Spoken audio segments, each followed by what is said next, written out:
By the end of this brief video, we should be able to understand how to earn a 25% yield on stablecoins, and we'll do this by reviewing how risk is decentralized horizontally and segmented vertically in the app that makes this all possible, which is the Button Zero Marketplace. So let's begin with the risk. What is it? In the simplest sense, risk is uncertainty, and uncertainty is entropy. The world is volatile and uncertain as a function of time, therefore risk is inherent in everything, and we can never completely mitigate it. So with that in mind, we can understand first principles of risk management and decentralized finance as the formal system is decomposed into arguments and operations. In DeFi, we have tokens and addresses, and operationally, risk can either be transferred or tranched. So when something like DAI is brought into existence by locking ETH into a CDP or a collateralized debt position, mechanistically, the risk in ETH, which is its price volatility, is being transferred into this newly created instrument. But the stability is an illusion, because in reality, it is simply transferred to MakerDAO governance, Maker token holders, and a variety of market actors, including keepers, vault owners, and arbitrageurs, who sell DAI when it's trading above $1 and buy DAI when it's below $1, as this helps to maintain the peg to $1. The problem emerges during downturns when the risk is transferred back into ETH, resulting in massive cascading liquidations as we saw earlier this year. Maker or keeper can't help because this has nothing to do with the peg.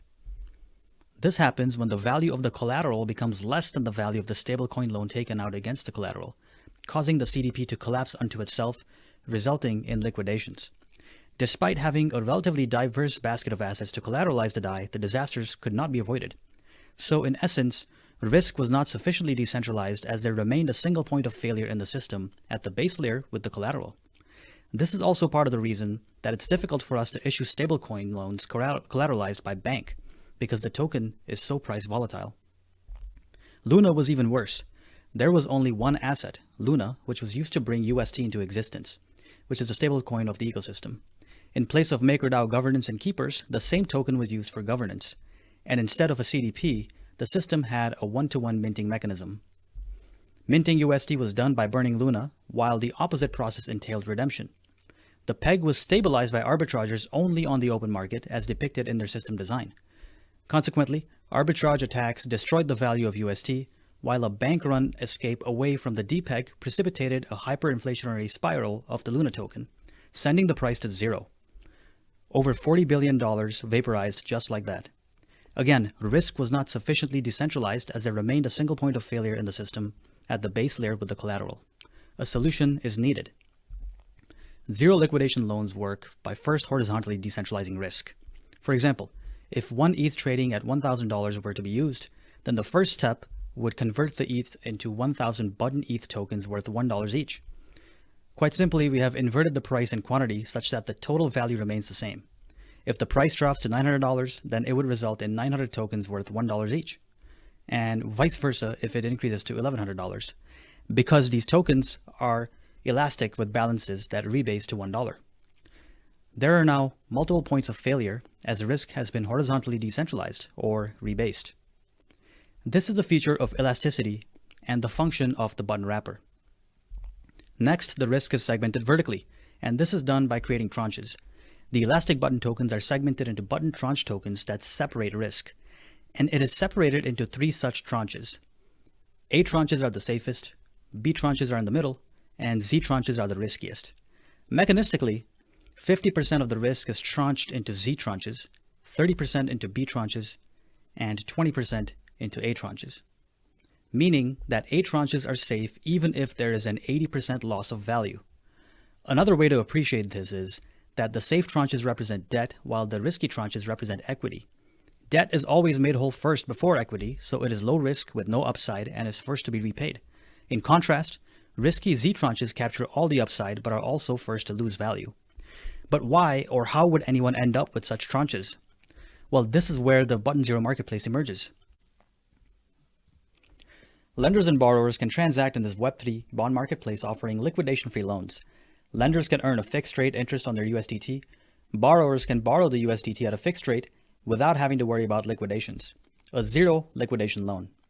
For example, let's say Bankless DAO wants to lend out 800,000 USDT from its treasury, and there happens to be a borrower like Fourth DAO who wants to take out a zero liquidation loan against their ETH collateral worth $1 million US. The lender deposits the USDT and the borrower deposits the collateral into the app, which is quote unquote sold for 80 cents on the dollar to receive 800,000 USDT loan. Underneath, the smart contract automatically converts the ETH collateral into elastic button ETH tokens and segments them into tranches. First, the borrower deposits Bitcoin, or ETH in our case, and the collateral is sent through the fixed rate debt DApp router app to mint tranches. Then the A and B tranches are sold on an AMM, Uniswap v3, for the USDT, and that's finally how the borrower ends up with the USDT. And the Z-tranches representing all the upside and the downside. On the other hand, the lender receives low-risk A and B tranches that are protected from the downside. Under the hood, button ETH tokens, in our case, not AMPL, are deposited into the button ETH asset collateral pool. The tokens are tranched into risk profiles and redirected to the corresponding parties. And the tranches are held for 180 days, effectively resulting in the issuance of a long-term bond. After 180 days, the lender can redeem A and B tranches for 1 million elastic button ETH tokens worth $1 each, resulting in a return of $1 million US on the 800,000 and a yield of 25%. The borrower gets to keep the cash and redeems the Z tranches for whatever they're worth, which can be 0 or some large number.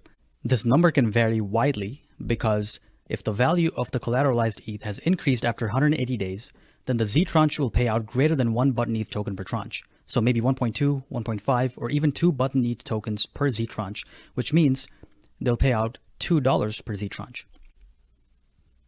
If the value of the ETH is less after 180 days, then the tranche will pay out less than 1 token per tranche. So it could be 0.7, 0.5, 0.8, or even 0 if the value of the collateralized ETH has dropped by 50%.